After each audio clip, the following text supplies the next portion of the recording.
sintieron, no se preocupen, ¿sí? De pronto eso se logra con el tiempo, ¿me entiendes? A medida que uno va entrando en la presencia de Dios de manera consecutiva a lo largo del tiempo, uno empieza a identificar la presencia de Dios, a notarla, sobre todo en el interior, ¿vale? Entonces, de pronto si tú que me escuchas hoy no las todavía notado, sentido como esa paz, esa sensación de tranquilidad y de paz en tu espíritu que trae la presencia de Dios consigo, no te preocupes, ¿vale?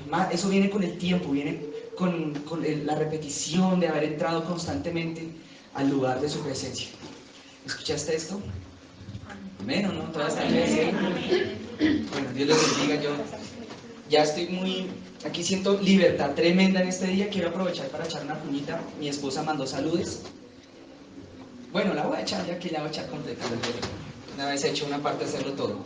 Igual que Dianita les mandó saludos. Dianita no pudo venir, pero entonces aquí mi esposa mandó saludos también. Y pues estaban en un viaje un día atrás. La idea era que volvieran ayer, pero el conductor se enfermó. Entonces pues nada que hacer, espera que se mejorara el conductor para poderse venir. Entonces por esa razón no está aquí hoy, pero en este momento.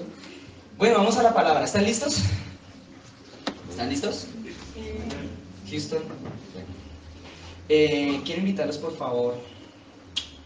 ¿Dónde les digo que hablamos primero la palabra? Yo creería que en Tercera de Juan. Vamos a Tercera de Juan.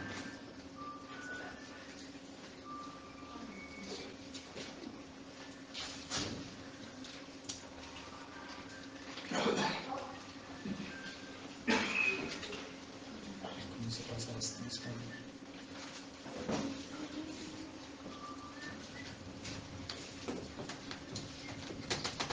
¿Están listos?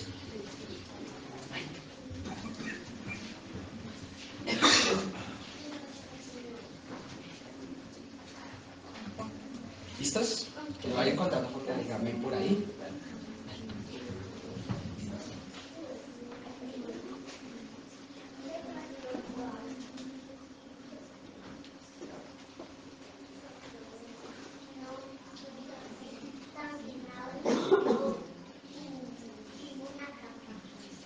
Ya listo. Fallas técnicas, pero ya todo está arreglado. Bien, ¿ya lo encontraron? ¿Ya lo tienen ahí? Bueno. Dice así. Como puedes ver, Tercera de Juan no tiene capítulos, es una carta bastante cortita.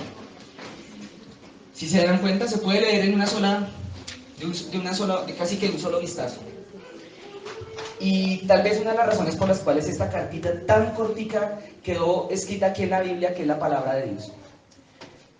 Y dicho sea de paso aprovecho para comentarles algo aquí en medio de todos nosotros. Y es que la fuente de toda verdad espiritual es la palabra de Dios.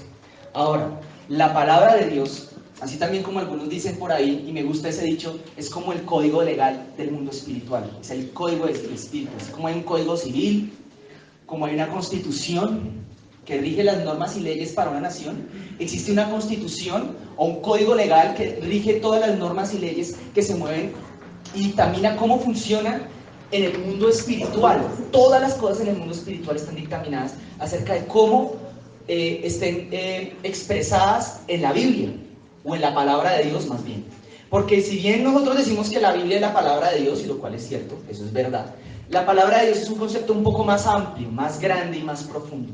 Y tiene que ver con esa voz interna, esa voz del Espíritu de Dios cuando tú lees la Biblia, por ejemplo. Pero no solamente ahí, cuando de pronto alguien te comparte algo o te habla una palabra de parte de él también. Y tú sientes adentro en tu corazón que esa palabra entra como en resonancia con tu espíritu. Entonces cuando la palabra entra en resonancia es porque ya no es una palabra solamente escrita, que hasta puede que tenga errores de traducción y infinidad de cosas, y pasa a ser algo espiritual. A lo que la Biblia le llamaría el rema de Dios. Hay una diferencia entre una palabra escrita solamente, acerca de la cual ella misma dice que solamente mata, está muerta. Pero cuando viene el Espíritu y se junta con la palabra, entonces ya no se llama solamente palabras, sino dejan de ser meramente palabras escritas y se convierten en vida, se convierten en algo dinámico, algo que se está moviendo. ¿Entendiste? ¿Escuchaste? Una de las razones por las cuales tal vez esta cartica, es como una cartica esta Tercera de Juan, cuando yo la leo y veo el final entiendo por qué es tan cortica. porque al final dice, yo tengo muchas cosas que escribirte, pero mejor te las digo personalmente. Entonces con razón es tan cortita. Pero fíjate que algo que dice, ahora sí vamos al grano. Por favor acompáñeme lo que dice aquí al principio. Dice, el anciano a Gallo, se está hablando Juan, a alguien que se llama Gallo. Le dice, el amado, a quien amo en verdad, le dice. Y ahora escucha lo que le dice. ¿Cómo lo empieza saludando? Le dice, amado, yo deseo que tú seas prosperado, ¿en qué? En todas las cosas. ¿Y que tengas qué cosa? Así como prospera tu alma. Bueno, este texto, ahorita cuando venía en camino para acá, porque el Espíritu Santo me lo recordó y me dijo, no, espérate. Empecemos con este. Voy a repetirte, el Señor, o más bien Juan le estaba escribiendo a un tal Gallo. Pero, si tú lees toda la Escritura, toda la Biblia, toda ella en contexto se complementa. Lo que en una parte está como con un cabo suelto, en otra parte lo complementa. Y si al leer el contexto de toda la Escritura y de toda la Biblia, el simple hecho de que este texto aparezca dentro de la Biblia, de hecho, implica que esta palabra no era solamente para este señor llamado Gallo, ni que el Apocalipsis que escribió el mismo Juan, el mismo autor de esta cartica, fuera escrito solamente para las personas de ciertas iglesias por allá en la región del Medio Oriente. No, tiene una extensión hacia nosotros. Porque toda palabra, la misma Biblia declara, tiene un carácter profético, ¿me entiendes? Toda palabra de la Escritura tiene un carácter profético. Yo no sé cómo explicártelo, pero un ángel le dijo al mismo Juan, que escribió esta cartica, le dijo, Juanito, no me adores a mí, le dijo el ángel, adora a Dios, porque la Biblia o el testimonio de Cristo es el espíritu de la profecía. Y eso significa que todo lo que está escrito acá tiene uno como una extensión hacia tu vida y hacia la mía, ¿me escuchas? Por esa razón, entonces toda vez que Dios no está hablando solamente a Gallo acá, a través de Juan, sino que también nos está hablando a nosotros. ¿Ahora sí me entiendes? Está queriendo decirte, oye, hermano, hermana, yo quiero que tú seas prosperado, pero no en algunas cosas, sino en cuántas. ¿En cuántas? Todas, máquinas, exactamente. No en unas pocas, yo sé que ahora cogí la mañana sobre la sillita. Es que me gusta estar como más cerquita de máquinas. De todas las cosas. Ahora bien, yo quiero decirles algo que, honestamente, no es algo que provenga de mí, tengo que serles muy honesto con esto, viene de parte, el Señor alguna vez se sentó y me dijo, ven, te quiero enseñar algunas cosas, quiero que tú aprendas algunas cosas, y la manera que Él ha utilizado para enseñarme muchas cosas ha sido, en su mayoría, colocándome a ponerme a compartírselas a otros.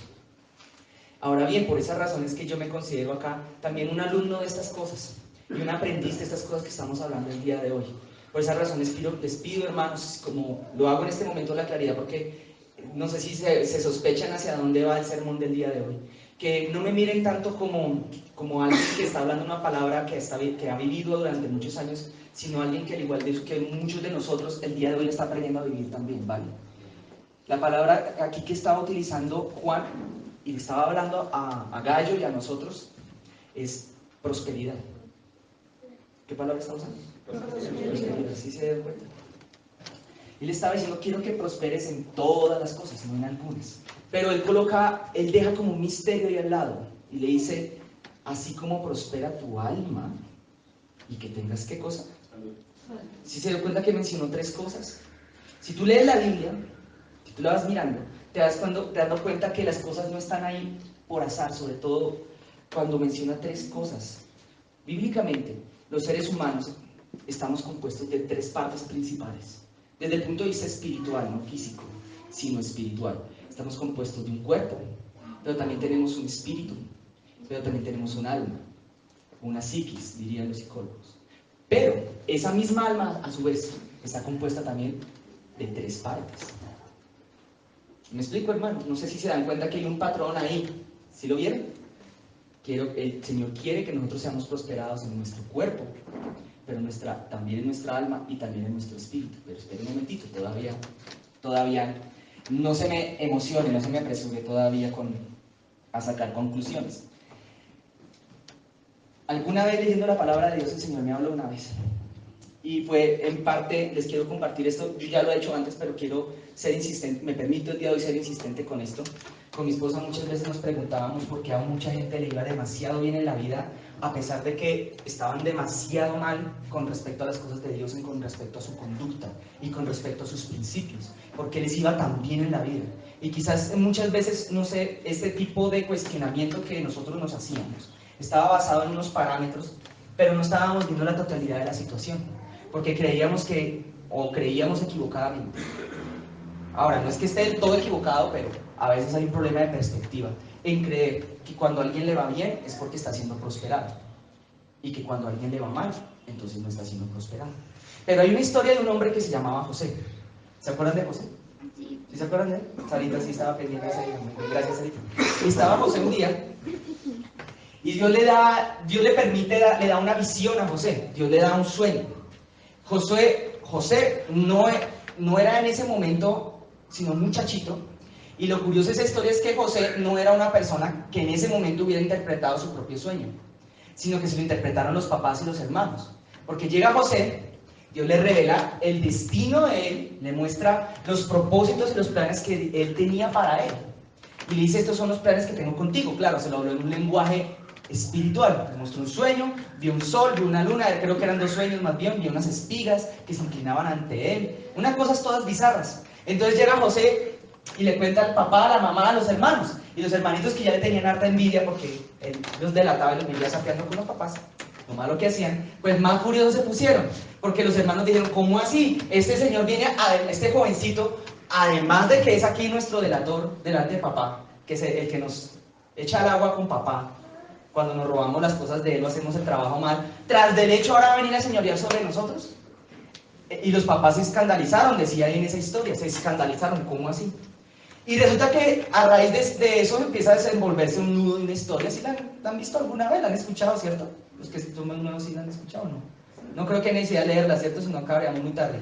Y llega y se le aparece entonces, Josué se enfrenta a una situación en la cual él tiene que ser llevado esclavo. Los hermanos lo traicionan, planean matarlo, finalmente como que se arrepienten, lo venden como esclavo y se va como esclavo por allá a Egipto, pero esclavo, no como alguien que será así en total prosperidad, como diríamos probablemente, o hubiera dicho yo hace unos meses con mi esposa. No, le fue mal, tuvo un problema grande, tuvo dificultad grande, seguramente tuvo que llorar la traición de sus hermanos. Pero acerca de José se escribió que era en esos momentos que estaba pasando ahí en esa situación, justo ahí, que él aparece y la Biblia dice: José, todo lo que hacía, Dios lo prosperaba. Ahí, estando esclavizado en Egipto. De hecho, trabajó después para una casa de un señor que lo compró y decía: todo lo que él hacía en la casa, Dios lo que prosperaba. ¿Qué significaba prosperidad? La palabra prosperar ahí tenía que ver, era no solo como un adjetivo, como un complemento a un verbo siempre asociado a ello, y era el verbo hacer algo, así como también el verbo emprender un viaje. Las dos cosas siempre, ya están muy relacionadas, eran acciones, o algo que se hace, o un viaje que se emprende. No sé si me van a entender, hermanos. El Salmo 1 dice: bienaventurado el varón que no anduvo en consejo de malos. ¿Lo han escuchado o no? Que en silla de escarnecedores no se ha sentado, sino, bueno, puntos suspensivos, sino que en la ley de Jehová está su deleite, etcétera, etcétera. Luego más adelante dice: será como un árbol plantado, dice ahí, junto a corrientes de ¿qué? ¿Se lo saben? Junto a corrientes de aguas, que su hoja no cae, que da su fruto ¿en dónde? En su tiempo, y que todo lo que hace, dice, hace, prosperará. O sea, la palabra prosperar tenía todo que ver con las cosas que uno hace.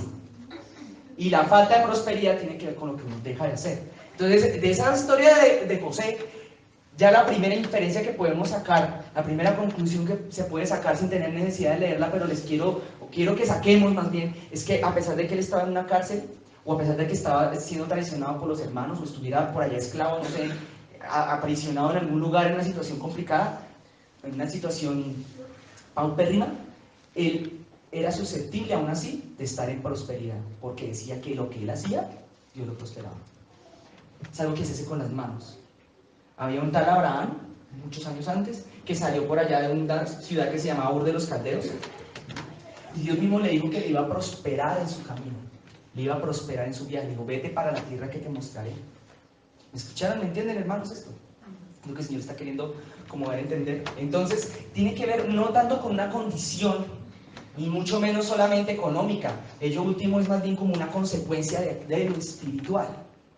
Puede ser o no una consecuencia de lo espiritual. ¿Por qué? Porque el señor Potifar no tenía temor de Jehová. ¿Se acuerdan quién era Potifar? Sí. El señor que lo tenía allá en la casa, trabajando. Podría no tener temor de Jehová. El señor Don Faraón podría no tener temor de Jehová, pero eran ricos. Pero ellos no eran prósperos.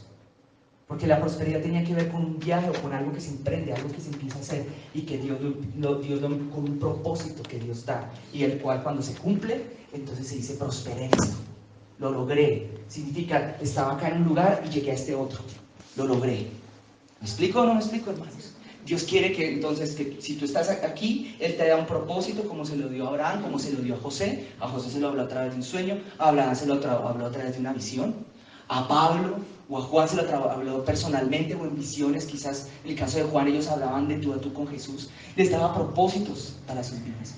A unos pescadores Jesús se les arrimó y lo primero que les dijo fue, no él hablaba lo mismo a todo el mundo cuando lo encontraba, pero esa historia me parece tan curiosa.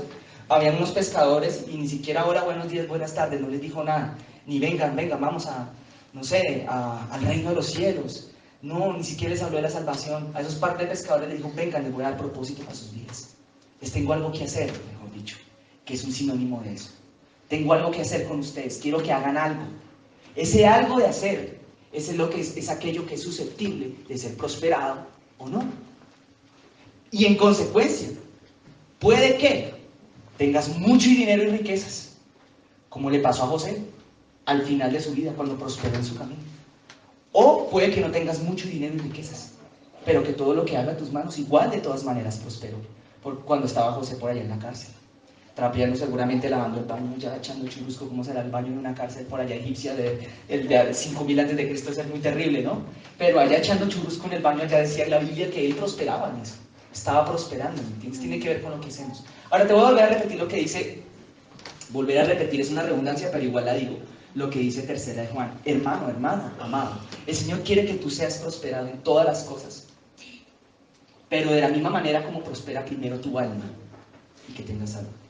¿Me entiendes ahora cómo lo dije? Lo dije un poquito diferente, ¿sí se dieron cuenta? Hermano, hermano, el Señor quiere que prosperes en todas las cosas, pero que primero prospere. ¿Qué cosa? ¿Escuchaste eso? Acompáñame por favor a Génesis capítulo 1. Ese sí es un brinco grande en la Biblia, ¿no? Génesis capítulo 1. Si aquí hay alguien que no sabe dónde queda Génesis en la Biblia, por favor pregúntenle Exacto, Sarita, gracias. Busque allá en su índice.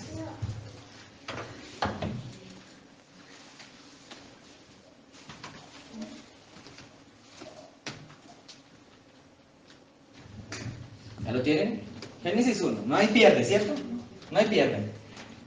Yo sé que para los que son más antiguos esto ya se lo saben, hasta de memoria, como me los he hecho. Pero hermano, hermana, no importa, hay poder en la palabra. ¿Vale? Aquí vinimos esa palabra, que la palabra del Dios Todopoderoso sea ministrada. ¿Entendiste?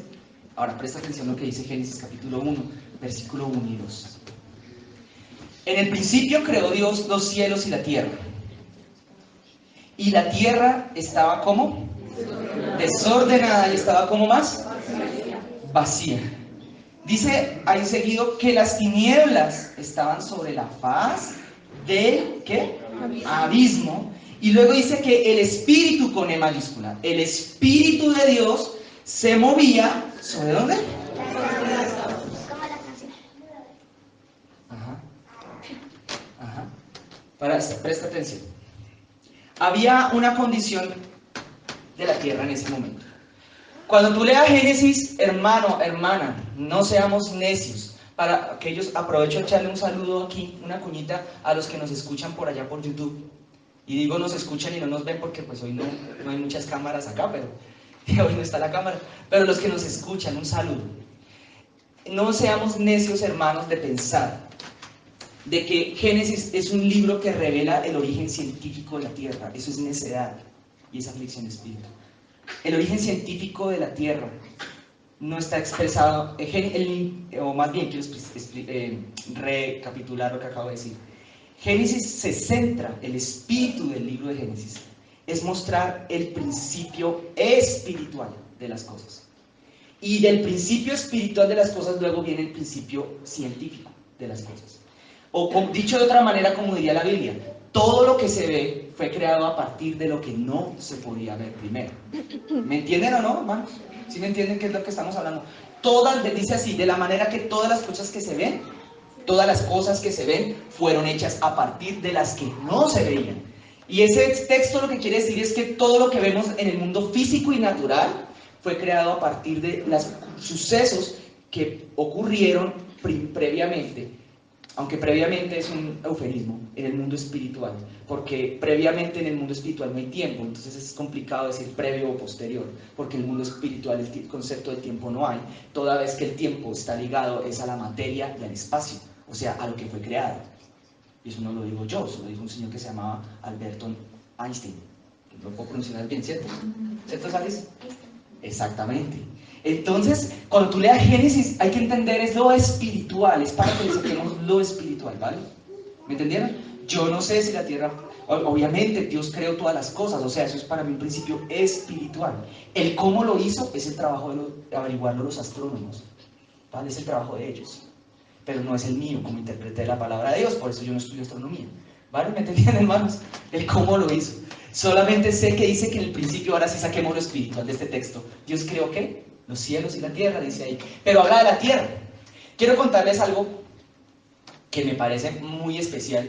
Cuando algunas personas han estudiado la Biblia en hebreo, hay personas, les quiero contar aquí un dato curioso, ¿no? No sé si ustedes sepan, hay gente que se mete a estudiar hebreo para leer la Biblia en el idioma en el que fue escrita, lo cual me parece un trabajo tremendamente difícil. Si ya nomás con el inglés es un complique para mí cómo será el hebreo, pero bueno, no es el asunto. Resulta que en hebreo, cuando tú lees la palabra Génesis, se escribe Bereshit. No, creo que es Bereshit. Ay, espero que mis pastores me corrijan si me equivoco. Gracias, pastor. Bereshit. Resulta que la letra del alfabeto que se utiliza como inicial para la palabra Génesis en hebreo no es la A, sino la B, por decirlo así. De hecho, es la letra Bet. No el Aleph, sino el Bet. ¿Y eso qué significado tiene? Bueno, tal vez para nosotros que somos occidentales, que vivimos aquí en una cultura donde todo tiene que ser tan literal, no tiene mayor significado. Pero en los tiempos en los que la Biblia fue escrita, ello tenía una relevancia profundísima. Para la cultura en medio de la cual la Biblia fue escrita, en el contexto cultural, ellos sí tienen una relevancia importantísima al día de hoy para los judíos. Porque cada letra del alfabeto judío tiene un significado tanto hablado, o ¿cómo se dice?, sintáctico, como numérico. Entonces, al mismo tiempo la A es el número 1, o sea, el Aleph, y la Bet es el número 2. Y Génesis es un libro que empieza con la primera letra, es el número 2. Imagínense que todos tenemos nuestra Biblia, y el primer número, que al mismo tiempo es la primera letra de todas nuestras Biblias, es el número 2, no el número 1. ¿Saben por qué? Porque resulta que, no chinita, que Génesis hace referencia a segunda creación. Quiero explicar. Está hablando de una segunda creación, o en términos más en el lenguaje que usa la Biblia, la recreación. Porque previo a todo esto que nosotros vemos acá, y como les había, hermanos, comentado hace un minutito, antes de todo lo que se ve, fue creado lo que no se veía. Y esa fue una primera. Esa primera que no está escrita en ese libro, fue allá donde se crearon los ángeles, donde se crearon esos seres espirituales de poder y los demonios. ¿Y saben qué es lo interesante? Que seguramente había un papel, había un rol, algo ocurría con la tierra en aquel entonces en donde esos seres fueron creados. Toda vez que la Biblia revela que cuando Satanás o Luzbel fue creado, él estaba acá, él fue creado acá, en un lugar que se llamaba el Jardín del Edén. Algo pasó ahí. Y entre ese momento en que Dios había hecho esa anterior creación, en donde ha ocurrido esa rebelión que sucedió por allá arriba, que tal parece que al parecer fue más de una, entonces hay unos sucesos que no fueron escritos ahí, entre esa primera mitad del versículo 1 y la segunda mitad del versículo 1 y el versículo 2. No sabemos con exactitud qué fue lo que ocurrió. Lo que sí podemos concluir es que la tierra entera estaba totalmente desordenada y estaba ¿cómo? Y vacía. y hablaba de un abismo.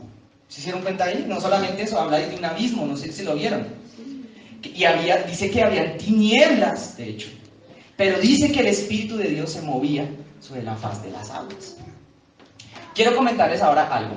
Yo sé que esto pareciera tener tanta relación con lo que hablamos hace unos minutitos, pero se lo quiero repetir. El Señor quiere que tú seas prosperado. ¿En qué cosa? En todo. ¿En qué? ¿En cuántas? En todo. ¿En algunas? ¿En cuáles? En todas. Pero así como prospera, ¿qué? Tu alma. Bueno, ahora te preguntarás por qué le estoy hablando aquí de la tierra. Resulta que han escuchado ese dicho, bueno, de hecho es bíblico, ¿no? Que el hombre fue tomado, y si terminan de leer Génesis, pero el capítulo 2, no el 1, sino el 2, hay una gran diferencia del 1 al 2.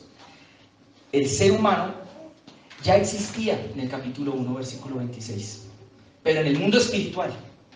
Pero en el capítulo 2, en adelante, Dios toma el polvo de la tierra, dice ahí. ¿Qué toma Dios? El polvo. El polvo.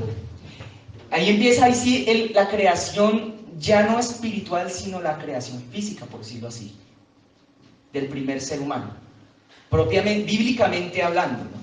Primer ser humano bíblicamente hablando. Ya no estamos hablando de un australopithecus, no estamos hablando de un homo sapiens, estamos hablando de un ser humano en el sentido espiritual. Y es aquel que Dios tomó polvo de la tierra, que eso puede significar infinidad de cosas. Y dice que depositó de su espíritu adentro. Adentro. Depositó, sopló, dice, aliento de vida. Y entonces dice ahí que fue el hombre o fue Adán, dice ahí un alma viviente o un ser humano vivo. ¿De dónde lo tomó? ¿De dónde lo tomó? Del polvo de la tierra. Del polvo de la tierra. Cuando tú leas en la palabra, hay miles de referencias más adelante, o cientos o decenas, no lo sé, en donde se menciona lo terrenal, la tierra. No hace referencia solamente a este lugar que estamos sobrecalentando, en el cual estamos parados. Hace referencia a este lugar. ¿Entiendes? Esto es un lugar. Jesús reveló que este lugar es un lugar incluso susceptible de ser habitado o no. ¿Me entienden o no? Eso es un lugar. Es tan curioso que la proporción de agua que cubre la superficie de este mundo, digo la superficie, quiero subrayar palabra superficie, por favor subrayela, póngala ahí con marcadorcito, gracias. Es que ahorita sí me sigue el juego en todo. La superficie de este mundo está cubierto aproximadamente 2/3 partes de agua y 1/3, espero no estarme equivocando, aproximadamente por tierra firme. ¿Me equivoco o no, científicos? ¿No me equivoco? Pero resulta que el ser humano aproximadamente, estoy haciendo una aproximación, también 2/3 partes de agua y 1/3 parte de básicamente carbono y un poquito de hidrógeno y otras cosas. No sé si me entienden qué les quiero decir con eso, hermanos. Que el ser humano es un reflejo espiritual de lo que es la superficie de la tierra. El ser humano externo, o sea, nuestro cuerpo físico, representa tiene una conexión profética con lo que es la tierra en su superficie. ¿Me van entendiendo? Pero la tierra no tiene solo superficie. La tierra tiene más para abajo, ¿sí se han dado cuenta o no? ¿Sí? Bueno, yo no he visto un volcán erupcionando, eso debe ser terrorífico, ¿no? Tiene más hacia adentro. Asimismo el ser humano. Ahora, no hacia nuestras entrañas, sino en una dimensión más allá, que no es la dimensión en la cual nosotros habitamos, físicamente hablando, sino una dimensión espiritual. También tenemos un interior, pero en lo espiritual. Ahora, pues tú podrías decirme, tú que me escuchas de pronto pensar, no, esas locuras de que hay otras dimensiones, ¿eso de dónde salió? No, hermano, eso no es un invento mío, eso está en la Biblia. Y ahora que la ciencia ha avanzado, tal como lo profetizó la misma Biblia, a pasos agigantados los últimos 150 años, han empezado por lo menos a pensar y decir, oiga, de pronto sí hay otras dimensiones. Como que sí las hay. Parece que sí hay evidencia de que hay otras dimensiones en las cuales nosotros no tenemos plenamente una conciencia de su existencia. Entonces, ¿a qué voy con esto? Que tú y yo somos como la tierra que estaba desordenada. ¿Y cómo? Y vacía. Nosotros fuimos creados, todos, o al menos así lo revela la Biblia, todos, desde Adán para abajo, todos, fuimos creados. Dice ahí, ¿a imagen y qué?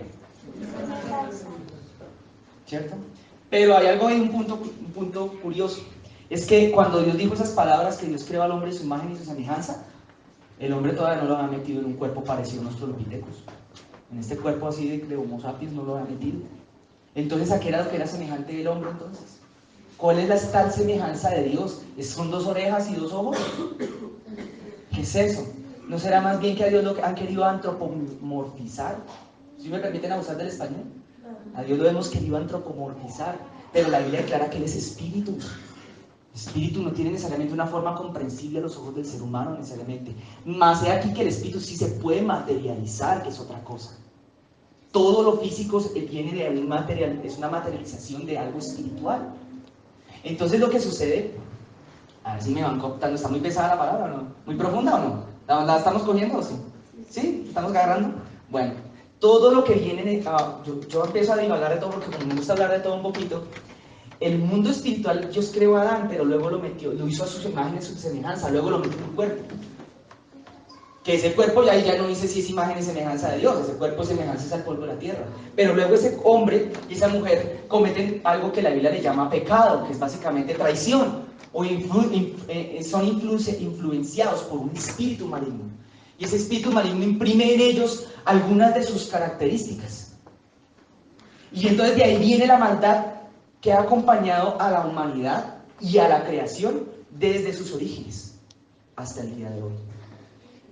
Y ahora, no hay necesidad de estudiar la Biblia para corroborar esta tesis, pero la maldad ha acompañado a la humanidad y a la creación desde sus albores. Solamente vean historia, abran un libro de historia de la humanidad para que nos demos cuenta de eso. Ha estado presente. ¿Por qué? Porque ello fue algo que quedó imprimido en la estructura, en la forma, en la arquitectura, se tergiversó de lo interno que es lo nuestro, no lo externo. Y lo interno la Biblia le llama el alma. Es ella la que es susceptible o no de ser imagen de Dios. ¿Se acuerdan qué es lo que le dijo Juan a Gallo? ¿Qué le dijo? Amado, yo quiero que tú seas ¿qué cosa? Prosperado. ¿Pero cómo? Así como ¿qué cosa? ¿Prospera qué cosa? Tu alma. Si tu alma no se parece a Dios, por más de que tengas cosas externas, tu fin va a ser paila 8, como decía por allá hace muchos años una persona. Sí, mejor no entremos en detalle porque hay niños acá. No vamos a hablar más de esos detalles. Entonces, claro, ahora, ¿a qué viene esto? Hay una relación entre nosotros cuando llegamos a Cristo. Yo no sé si tú que me escuchas o tú que estás acá ya aceptaste a Jesús en tu vida, si ya lo tienes viviendo adentro, o eres simplemente un creyente y ya. Porque hay una diferencia entre ser un creyente, o sea, alguien que cree en ovnis, por ejemplo. No sé si ustedes crean en ovnis. Todos sí somos libres de creer o no, pero la Biblia diría, los demonios también creen en ovnis. Y no por ellos son salvos. Estoy parafraseando algunas cosas que están escritas en la Biblia. La Biblia de hecho lo dice de otra manera. Tú dices que algunos dicen que creen en Dios, claro, ser creyente es muy bueno. Eso es chévere. Pero no todo el creyente, por ser creyente, ello implica que sea un hijo o una hija de Dios. Porque un hijo o una hija de Dios tiene en la arquitectura de su alma interna, o sea, la parte moral, semejanza e imagen de aquel que la creó. ¿Qué ocurre? Que cuando nosotros llegamos a nuestro Señor, entonces, llegamos a este cuento en el cual estamos acá, que es la fe real y verdadera en Jesucristo, y en esta palabra que está acá, cuando llegamos a Él, empieza entonces un proceso que la Biblia le llamaría nacer de nuevo, que la Biblia le llamaría regeneración. Jesús de hecho le llamó a eso nuevo nacimiento. ¿Y qué es eso? Que la parte interna de nosotros deja de ser semejanza del anterior papá que había imprimido en nuestros ancestros sus características morales, tales como son la mentira, por ejemplo, tales como son el engaño, tales como por ejemplo estar queriendo todo el tiempo estar tapándose con excusas y con cosas así como el estilito de las... ¿Cómo fue la moda de Adán y Eva cuando empezaron a vestirse? ¿Cómo se llamaban esas hojitas de parra? Taparrabos, exactamente, gracias. No, Dios empezó a cambiar las cosas. Él empieza a transformar esas características morales que están en el interior del ser humano. Empieza a cambiarlas. Desde adentro hacia afuera. Eso se le llama, en resumidas cuentas, nacer de nuevo. Por eso Jesús le decía a ese famoso Nicodemo. Digo famoso para los que hemos leído la Biblia, que eso sí, Juan 3 es muy famoso, es por eso. Jesús le dice a Nicodemo en Juan 4, no Juan 3, perdón. Le dice, mire Juan, mire Nicodemo, perdón, es necesario nacer de nuevo. ¿Cómo tú siendo maestro de la Biblia, leído y versado en las cosas espirituales, no entiendes este tema que es terrenal. ¿Cómo sería si te hablara lo espiritual? O sea, terrenal significa estas cosas concernientes a la carne y al hueso de nosotros. Entonces, claro, ven, este hombre empieza a entender, ¿cómo así me tengo que meter el vientre en la mamá? No me entiende. Entonces Jesús empieza a hablar, a desarrollar el discurso y empieza a hablar de que Dios amó al mundo, envió a su Hijo para que nadie se pierda, sino que sea salvo, etc. Y el nuevo nacimiento, de hecho, es una metáfora, o más bien una parábola, de algo que ocurre con las mamás cuando quedan impregnadas de un bebé, ¿no? Quedan inseminadas, pues, para hablar del lenguaje aquí apropiado para los chiquitines. Entonces eso empieza a crecer, ¿cierto? Eso no, él o ella empieza a crecer, empieza a desarrollarse, empieza a salir bracitos, empieza a verse después la forma, ya en las ecografías empieza a saber el género, y luego después pasa el tiempo y llega un día y ¡brum! Y nace. Y es cuando ya después tú ya eres, en ese momento, ahí sí eres imagen y semejanza de Dios. Ya no te queda ni un cachito de diablo, ya no te queda nada, esa cola que tenías ahí larga con tridente ya desapareció. ¿Ustedes no se han dado cuenta o no? Algo chévere que tiene la Biblia, por los que no se han dado cuenta, es que cuando uno empieza a encontrarse no solo con la Biblia, con Cristo en persona, empieza uno a ver en Él, a darse cuenta todos los cachos que uno tiene acá. Aquí todavía queda un cacho aquí todo largo, te estoy hablando en un sentido metafórico, ¿me entienden? Empieza todavía a verse como esa barba de chivera aquí de macho cabrío, no sé si me entienden a qué hablo, esas patas de cabra, no sé si me entienden a qué estoy hablando. Uno empieza a darse cuenta como es que uno, qué tanto de esas características demoníacas hay en el alma de uno, porque uno toda la vida, por lo menos eso me pasó a mí, yo me había creído buena persona, y ese cuentico de que yo era buena persona me lo creía porque como uno cree que hacerle mal a alguien es ser mala persona, y no hacerle mal a nadie es sinónimo de buena persona, pero nada de eso define una buena o una mala persona, sino las características morales. Hay gente que no le hace mal a nadie, pero es sin misericordia. No le hace mal a nadie, pero también no tiene misericordia. No siente empatía, por ejemplo, con el dolor de alguien más. No sé si ustedes han conocido gente así, pero he escuchado que la guerra causa eso, por ejemplo. Había un municipio que se llamaba... Sí, voy a hablar de eso, sí. Cuando me escuche mi esposa, ella sí estuviera acá, estaría diciendo, ay, no voy a hablar atrás de eso. Hay un municipio que se llamaba El Salado. Yo leí la historia hace poco. Uno ve las noticias en esa época y uno, ay, sí, una masacre más, una matanza más. Yo leí la historia y yo me arrepentí de verla, no la pude acabar porque se me hizo un nudo acá, sí. Acá. Y la verdad no le aconsejo si son niños que la lean. Se me hizo un nudo acá horrible. La historia de lo que pasó allá contada por las víctimas que sufrieron eso. Pero sí les quiero decir algo de esa historia, y es que el ser humano tiene unas características sobrenaturales, diría yo, para desarrollar una cauterización en su corazón y a través de eso dejarle sentir empatía con los demás, al punto de que puede llegar a ser capaz de hacer cosas que ni siquiera a Adolfo Hitler se le pasaron por la cabeza. Eso pasó allá. Unas barbaridades que ni a Adolfo Hitler se le pasó por la cabeza. ¿Qué puede causar que un ser humano llegue hasta ese punto? La maldad. Ese dijo él. Y eso no estaba en esos sujetos armados.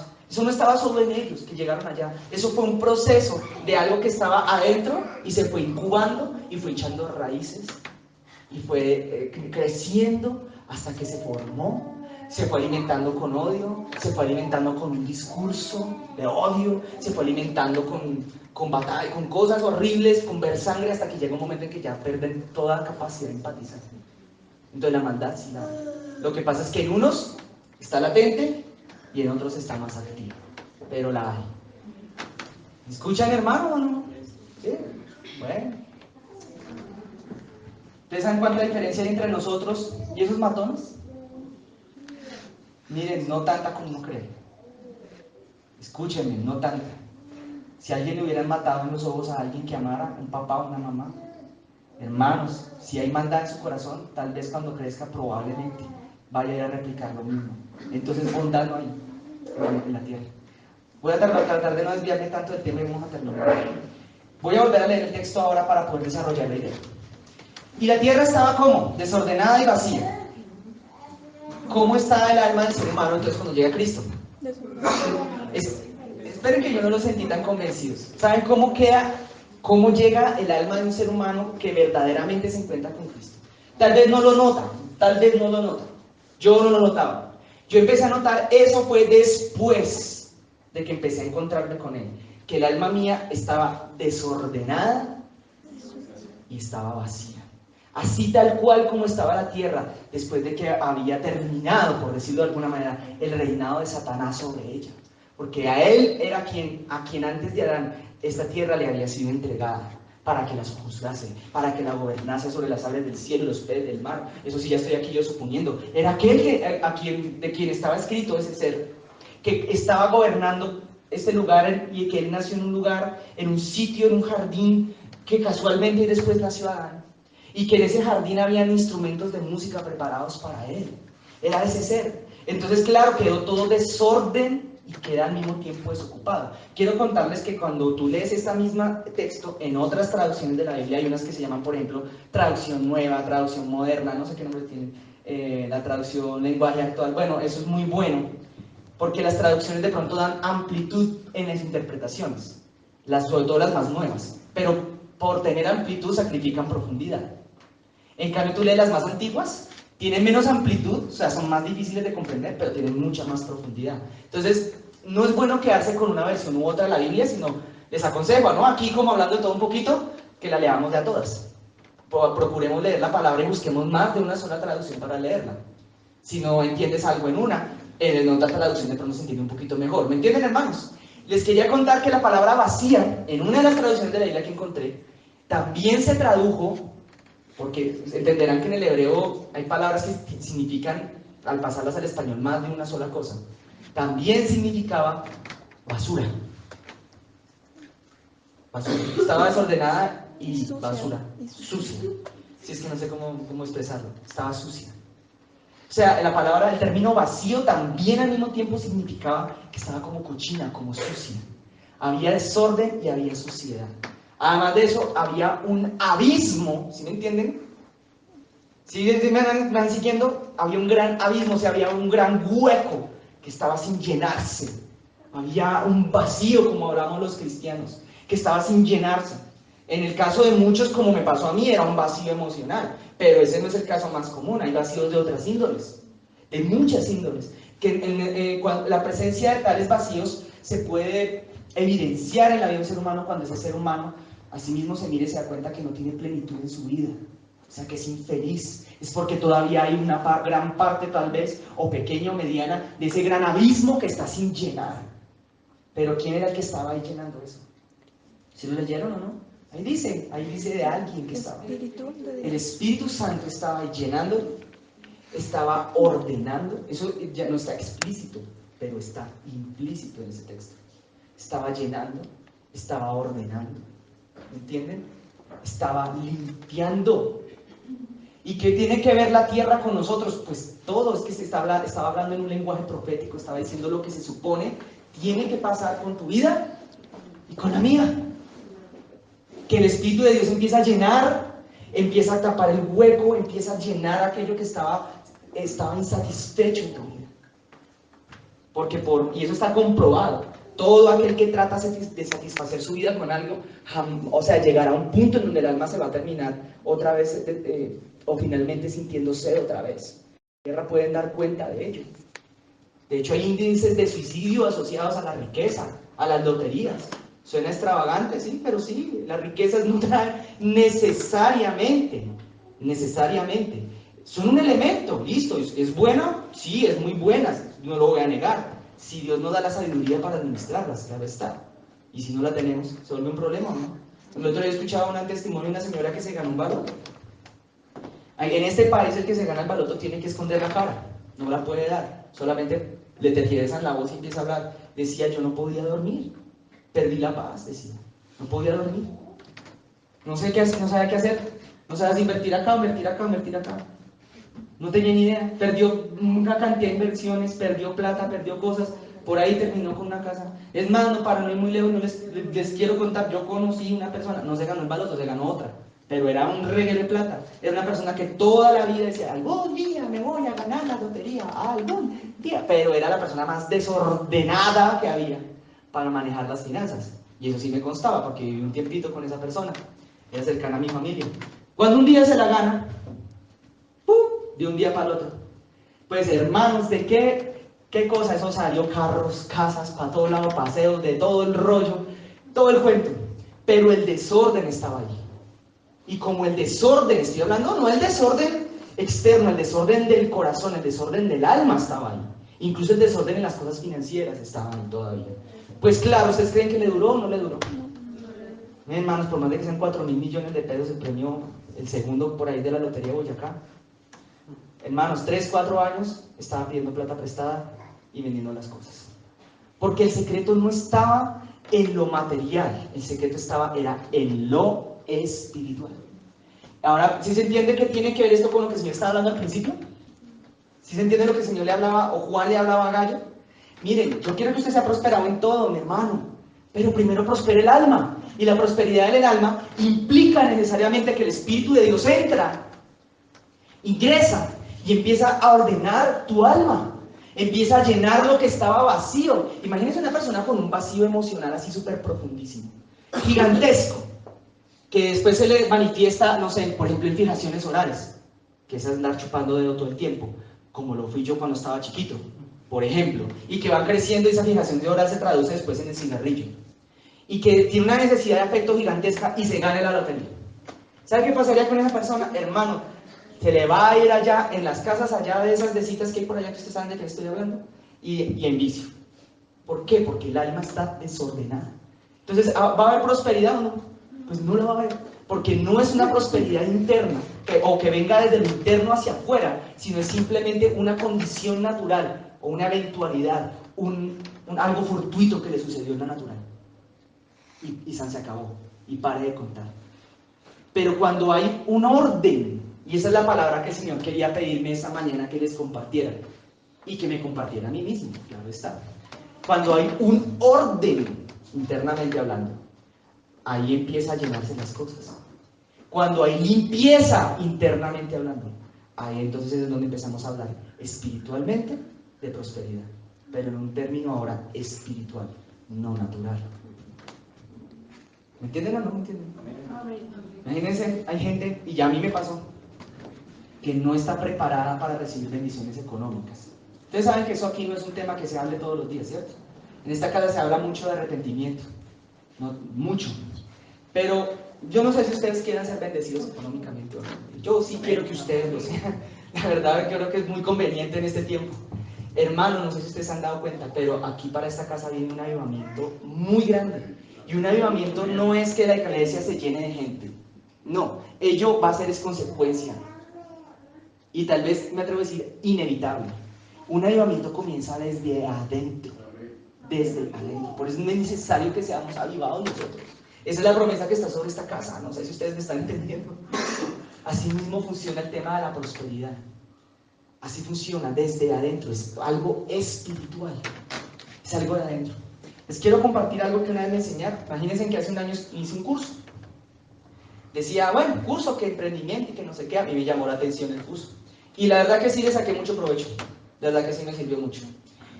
Pero hubo algo ahí que enseñaron, que si bien es muy cierto, luego llegó el Señor y me dijo, el día de ayer, me dijo, así como habla el Señor con uno, no sé si Él habla con ustedes así de vez en cuando, como lo hace conmigo de vez en cuando. Así le dice uno, mijo, venga, le cuento algo. Pues yo no sé, a veces me habla así, otras veces me habla diferente. Yo no sé si a ustedes les ha pasado, ¿no? Bueno, llegó el mijo. ¿Se acuerdan de esa vez que dieron esa charla ya en ese curso, aquel que para emprendedores y tal? Y yo, ay, sí. Esa época que hace un año a mí me llamó como la atención ese tema. ¿Te acuerdas que te dijeron esto?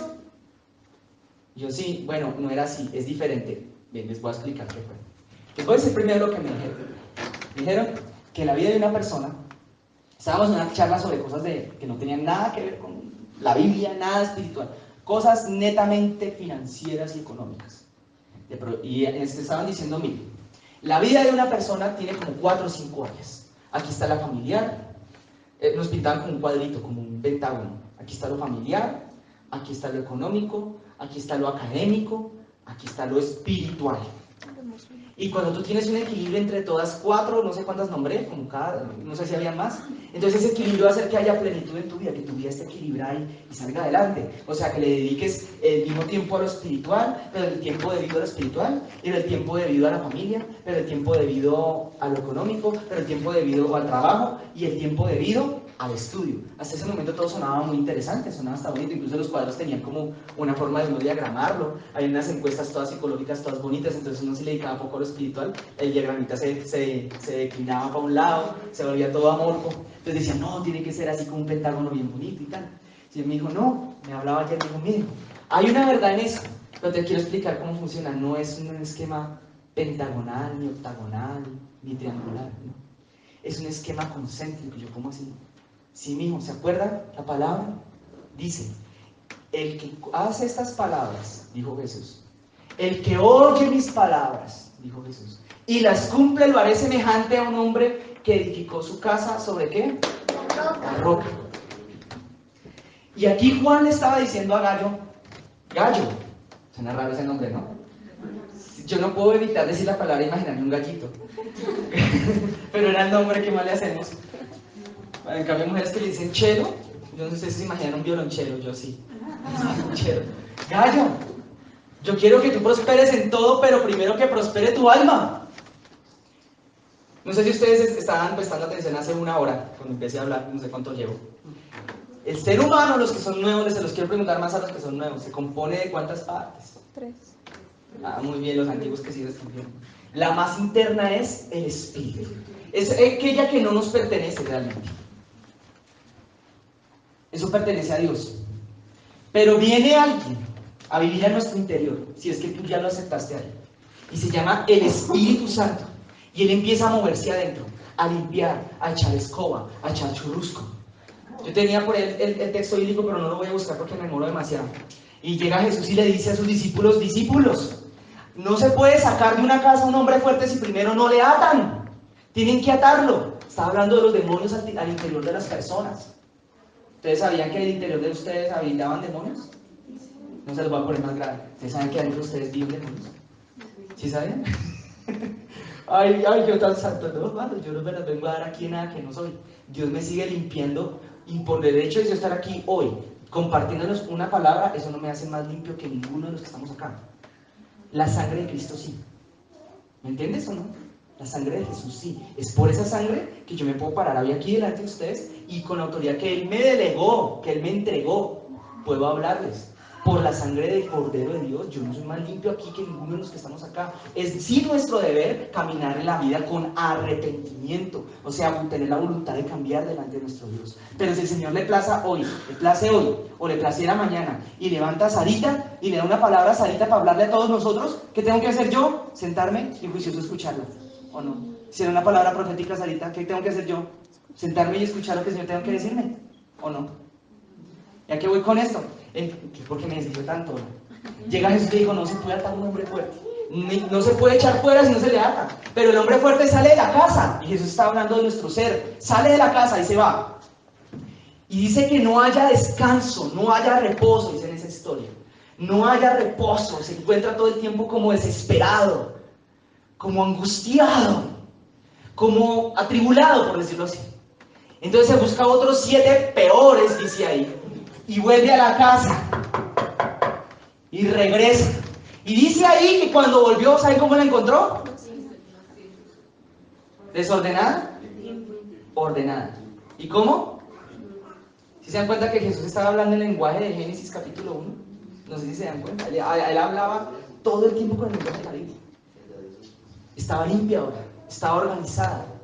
O sea, nosotros por dentro empieza la obra organizativa del Espíritu Santo adentro de nosotros.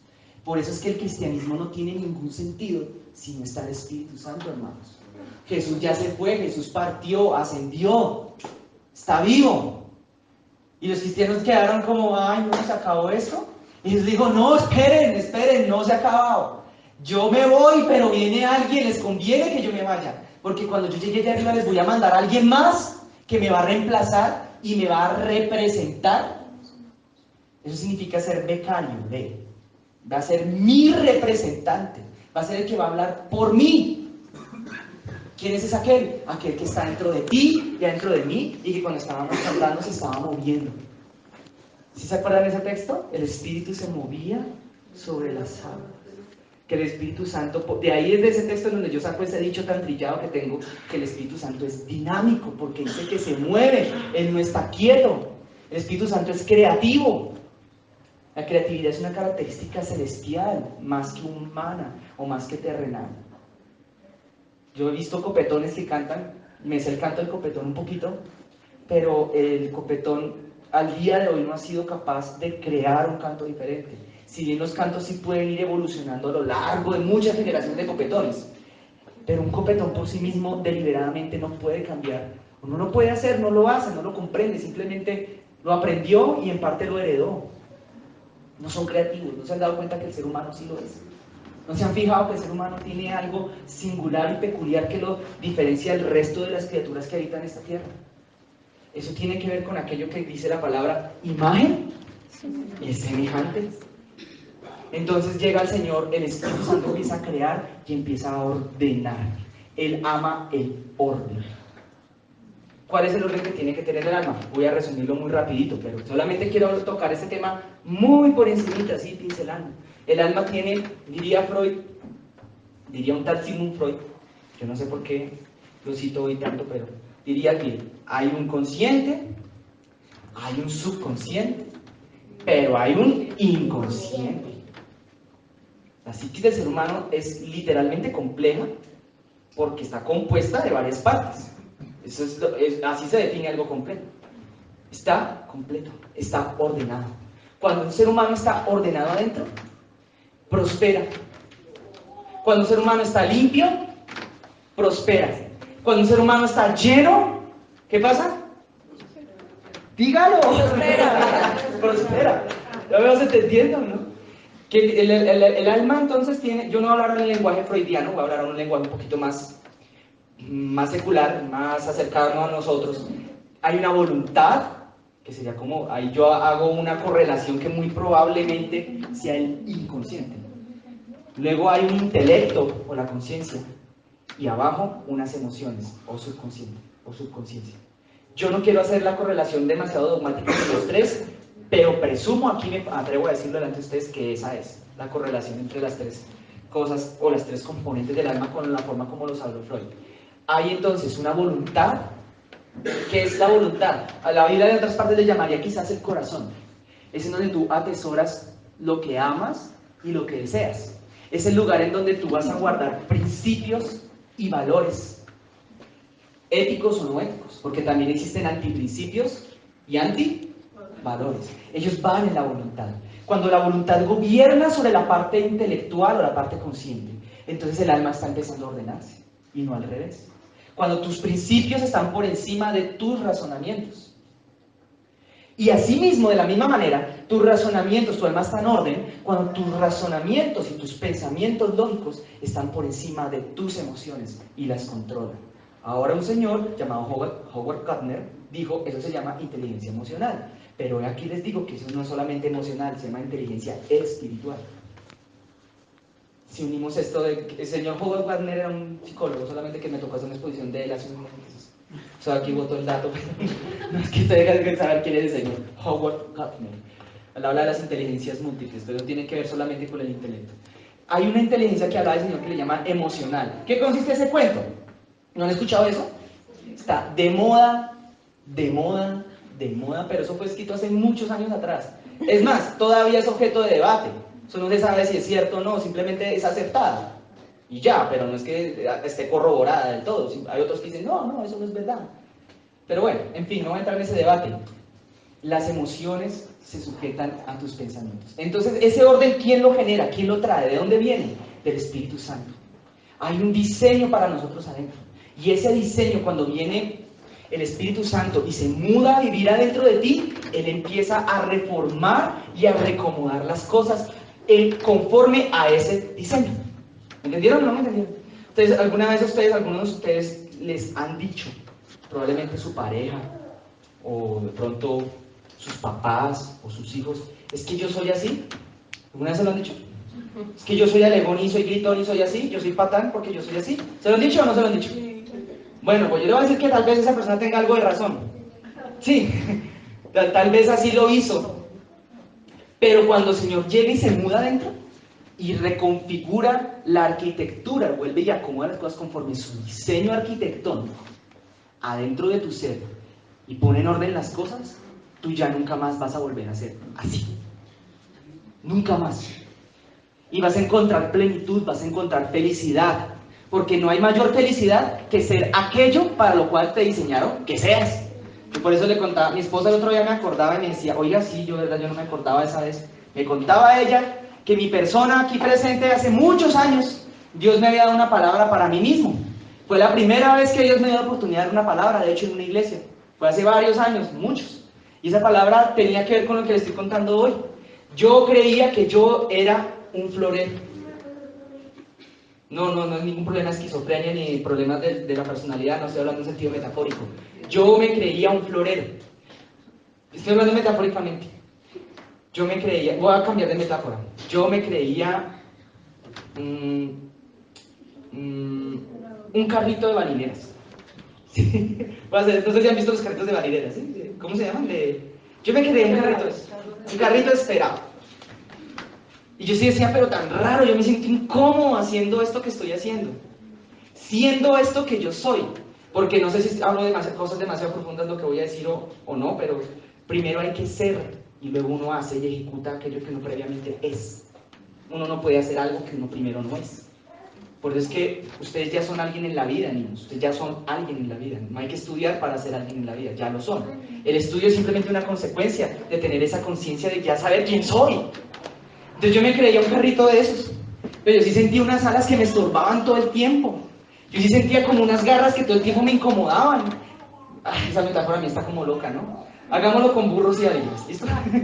Yo me sentía que como que todo el mundo hablaba en lenguaje de burro y me trataba como burrito. Ven, te pongo una carga aquí encima y llévala de un lugar a otro y tan y chévere.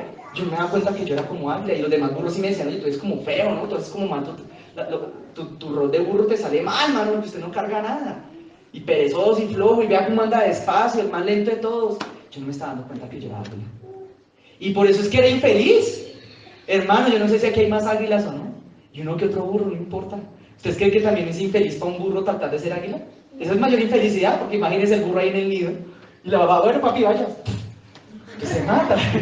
Sí, el que es burro y nació para ser burro, hermano, va a ser feliz siendo burro, encontrará su realización. Es decir, uy, qué chévere, va a llegar a la casa diciendo, por fin estoy haciendo lo que amo. Y eso fue lo que me pasó por allá un día. Llegué a mi esposa y le dije, oye amor, ¿sabes qué? Hoy me di cuenta de que Dios, no soy un burro, Dios tenía razón. Yo nací fue para otra cosa, bro. Dios sí tenía razón. Porque eso que estaba haciendo ese día, que es lo que hago hasta el día de hoy, terrenalmente hablando, sí me hacía absolutamente feliz, como que toda mi configuración con la cual el Señor me había diseñado, encajaba en eso. Y yo decía, oh Padre, por fin como que lo encontré plenitud, encontré felicidad. Después de pasar una noche entera haciendo un arreglo para trompetas. Un arreglo y escuchando 1000 veces las trompetas y haciendo el arreglo. Y pasé derecho y no me daba hambre, solamente me paraba para ir al baño. Y es como cuando uno se engoma con un videojuego, así era una cosa así brutal. Y dije, no, es que yo entendí por qué el Señor puso estas cosas en mí. Lo que pasa es que yo tenía un grave problema. Y de pronto yo lo he visto en mucha gente. Como profesor, hablo como educador, y es que hay gente que es demasiado lista, demasiado pila, y esa pilera hace que cualquier cosa que empiecen a hacer, pues les salga bien. Y terminan infelices haciendo algo que no son, pero como son pilos, lo hacen. Y yo sí decía, yo sí notaba algo, como unas alas que me estorbaban, como una cosa, no sé, ¿sí me entienden? Y entonces llega un día el Señor y me encuentro con Él, y Él dice, voy a ordenar tu alma, te voy a reconfigurar, te voy a poner, y luego dice, te voy a dar propósito. Su merced, yo quiero que prosperes, pero por más de que trates de prosperar andando por una carretera, con esas garras no vas a poder, se te van a lastimar. Su merced fue hecho pues para otra cosa, para volar.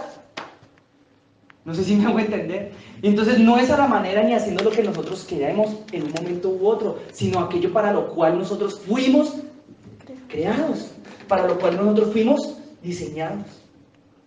Por esa razón es que es menester, hermanos, es imperativo que nosotros vayamos a nuestro Dios, a nuestro Rey, y nos encontremos con Él. Padre, aquí estoy, heme aquí, me despojo de todo lo que sé, de todo lo que conozco, de todo lo que he aprendido en esta tierra. Señor, aquí estoy, dime para qué soy bueno, Señor. Ayúdame a encontrar la razón, el propósito, la función con la cual tú me tienes en esta tierra. Dime, Señor, qué es lo que yo soy, Padre. Dime qué soy. En tu reino y en el mundo natural probablemente también.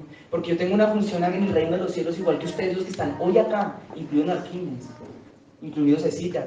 Todos tenemos una función en el reino de los cielos. Y el cuento que venía con el pentágono ese es que la realidad de las cosas es que la prosperidad empieza desde el mundo espiritual, desde lo más interno de tu ser.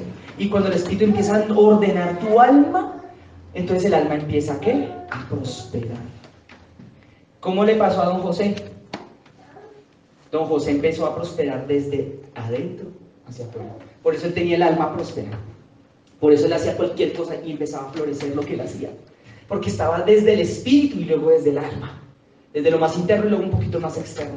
El alma en orden, tenía principios, tenía al Señor, lo amaba, lo tenía primero antes que las demás cosas en su vida. No es que un tiempito para orar, un tiempito para estudiar, un tiempito para trabajar, un tiempito para las otras cosas, para mi familia, otra vez. No, se trataba de que en el centro de todo estaba el Señor.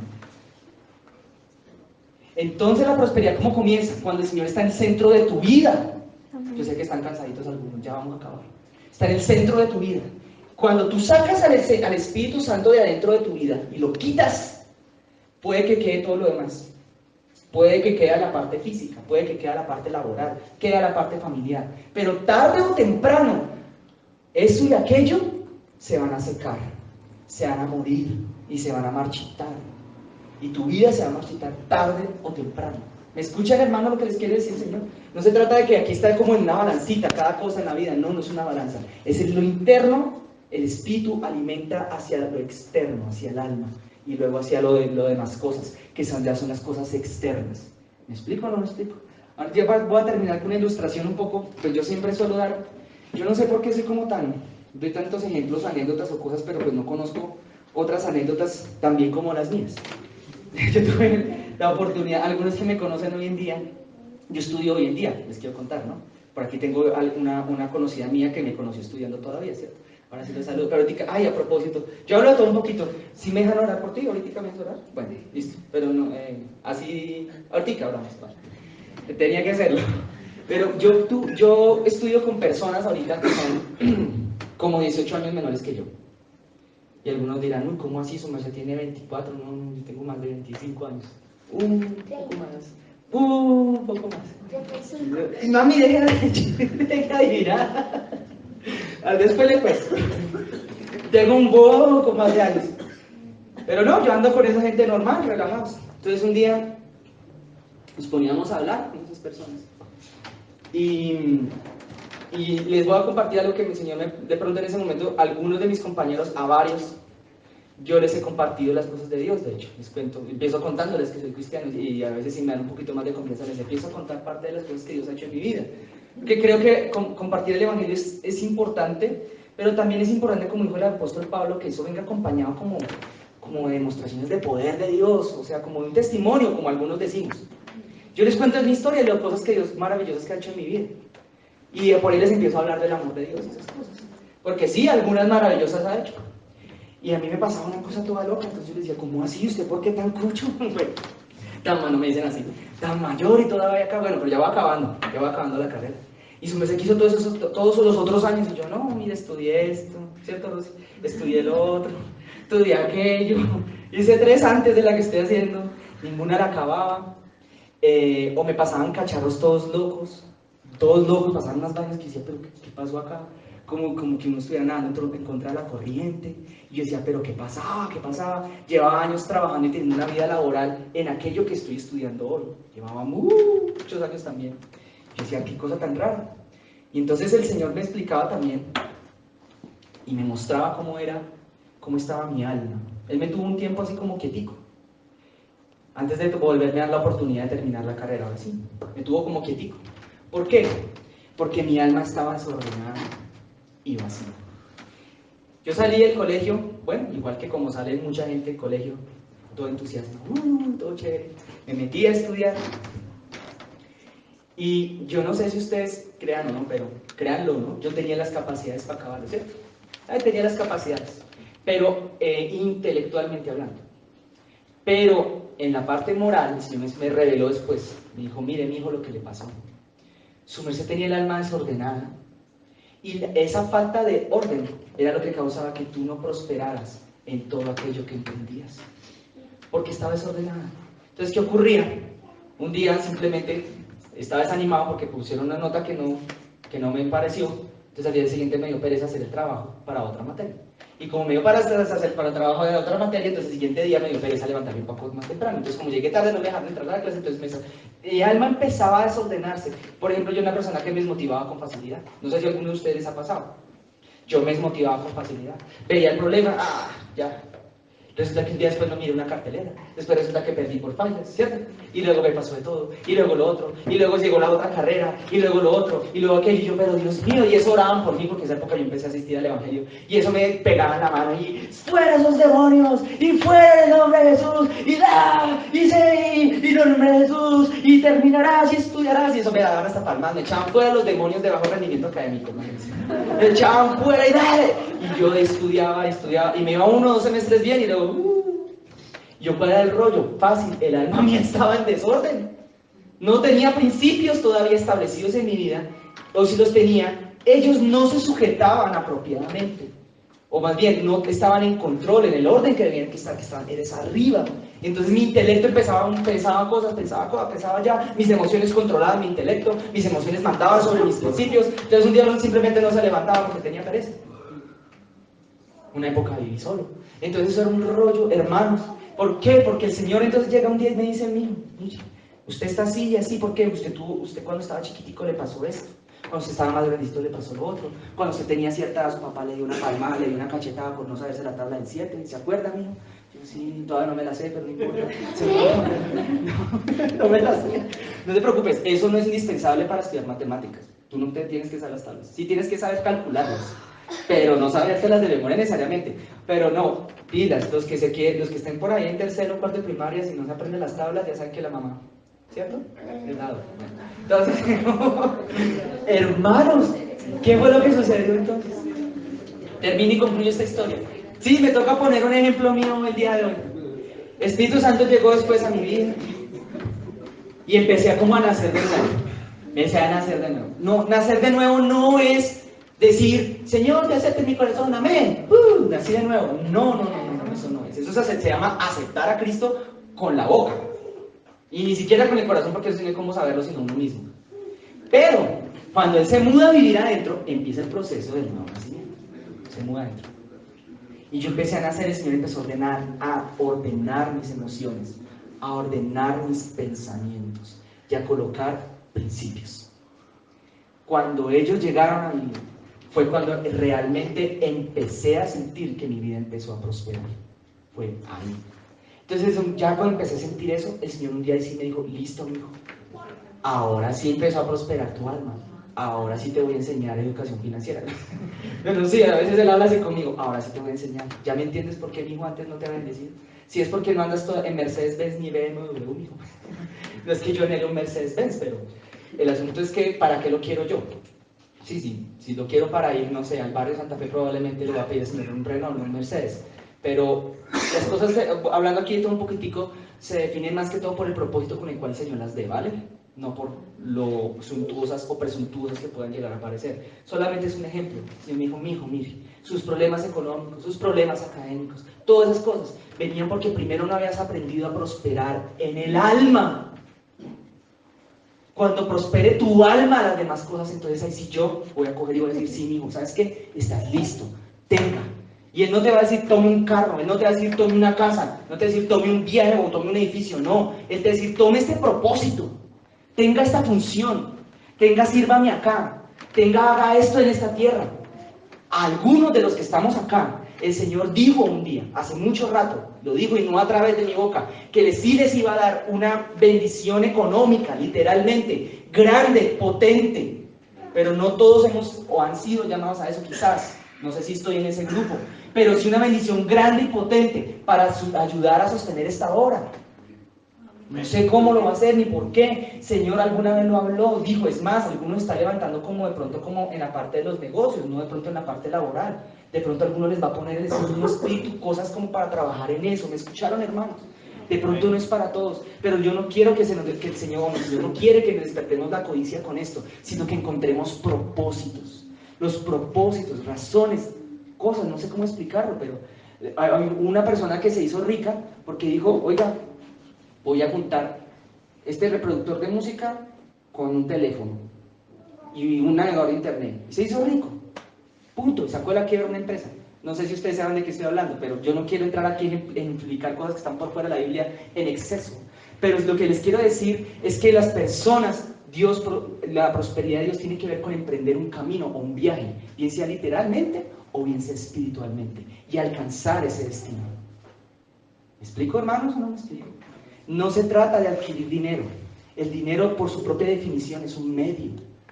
Es un medio simplemente, no un destino en sí mismo. ¿Me escucharon, hermanos? No se trata de tener bendiciones, no sé, de otra índole. Se trata de prosperar. ¿Es primero desde dónde? Ya siento que el Espíritu Santo me está diciendo, ya, mijo, ya. ¿Sí, ¿no lo notan o no? Yo no sé qué quiere hacer ahorita, pero nos va a tocar orar. ¿Están listos? No sé qué quiere hacer. Pongámonos de pie, hermanos.